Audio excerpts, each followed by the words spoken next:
Dans le livre de Matthieu chapitre 16, Jésus expliquait à ses disciples qu'il souffrirait beaucoup de la part des anciens, des principaux sacrificateurs et des maîtres de la loi, et qu'il devait être tué et par la suite, le troisième jour, il ressusciterait.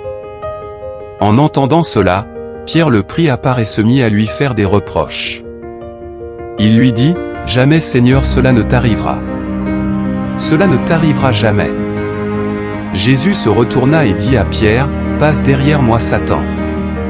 Tu es pour moi une piège, tu n'as pas en vue les préoccupations de Dieu, mais seulement des préoccupations humaines. » Prenons note du terme Satan, et du terme, des préoccupations humaines. Alors Jésus dit à ses disciples, « Quiconque veut être mon disciple, doit se renoncer, prendre sa croix et me suivre. » Soulignons les termes se renoncer, et prendre sa croix et me suivre.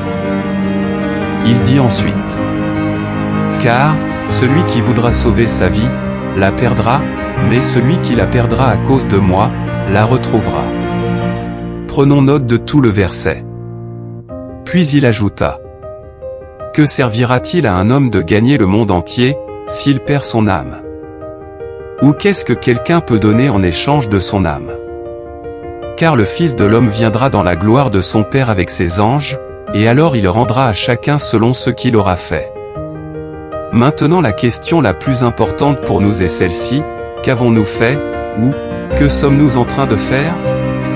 Les préoccupations de Dieu.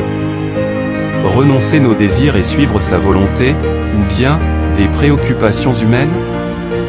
Vivre selon nos désirs et espérant que nous sommes toujours en train de faire sa volonté? Notez qu'au verset 23 de Matthieu 16, Jésus définit cette façon de vivre comme étant satanique. Par conséquence, il avait réprimandé Pierre. Matthieu 4 verset 10, dit « Tu adoreras le Seigneur ton Dieu, et tu le serviras lui seul. » Ma compréhension en méditant sur ce passage, est que tout est pour sa gloire, et qu'il ne la partagera avec personne. Ainsi, étant chrétiens, nos vies devraient être totalement soumises à lui seul. Mes frères et sœurs, je voudrais simplement vous encourager, de persévérer dans votre parcours, et garder la foi. Il ne nous quittera jamais, ni ne nous abandonnera. Il est fidèle. Que Dieu vous bénisse.